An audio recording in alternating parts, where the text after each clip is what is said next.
La vie vous explique! The English! On dit the English. Ça j'ai dit.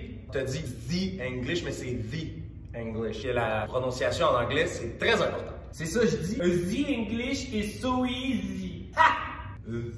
The. Pas de. Pas the. Non. The. Ouais, parce qu'une des choses les plus difficiles quand on commence à parler l'anglais, c'est le son TH. To be or not to Il be. n'y a pas de TH dans ça. That is the question. Il n'y a pas mille et une manières de l'apprendre. Il faut vraiment le pratiquer. Il faut vraiment que les dents en haut et la langue forment juste un petit espace pour qu'il y ait comme juste un petit courant d'air qui passe. Pratiquons!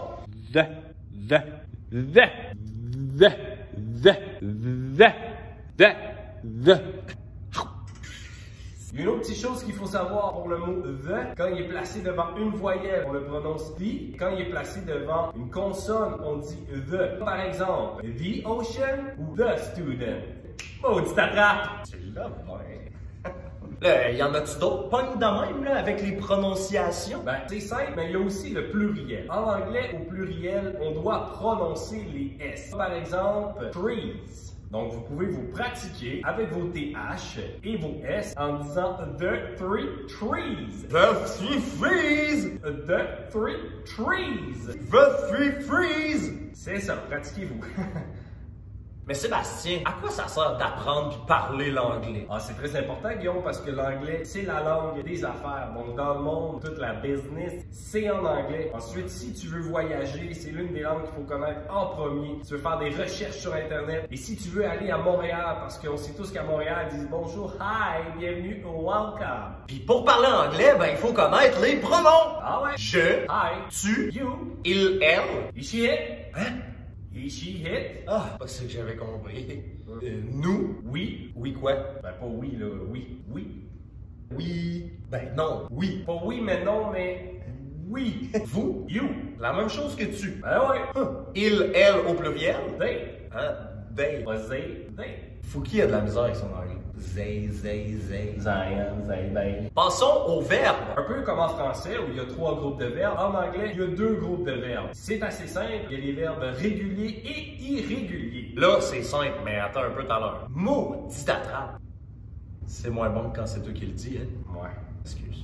Au présent, les verbes, c'est très facile à conjuguer. C'est exactement pareil comme à l'infinitif. Le seul changement, ça va être avec he, she, it, où on va ajouter un S. Exemple. I play, you play, he plays, we play, you play, they play. Merci Sébastien. Quand vient le temps de mettre le verbe au passé, ce qu'on va faire, c'est qu'on va ajouter ED à un verbe régulier. On va prononcer le ED de 3 manières différentes, tout dépendant de la terminaison du verbe avant qu'on y ajoute le ED. Première terminaison possible, ED. Exemple. Si on prend le verbe haïr, hate, hated. Deuxième exemple possible, D. Exemple. On prend le verbe jouer, play, played. Troisième exemple possible, T. Exemple. Marcher, walk, walked. Merci Sébastien. T'es un homme exemplaire. Je m'éclate. Maintenant, les verbes irréguliers. Sébastien, comment on fait pour identifier les verbes irréguliers? C'est comme le COVID, là. Cherchez pas la logique, il y en a pas. Là, c'est eux qui se compliquent la vie. Il n'y a pas de truc particulier, il faut les savoir par cœur. Alors les voici.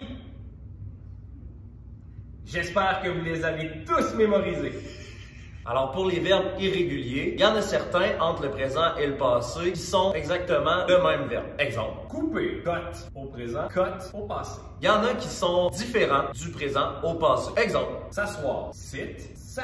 Hey Seb, si sat est le passé de sit, est-ce que fat est le passé de fit? Ça dépend si tu vas to the gym. Puis il y en a, ben on sait juste pas ils sortent d'où. Exemple. Acheter, buy, bought. Résume Sébastien.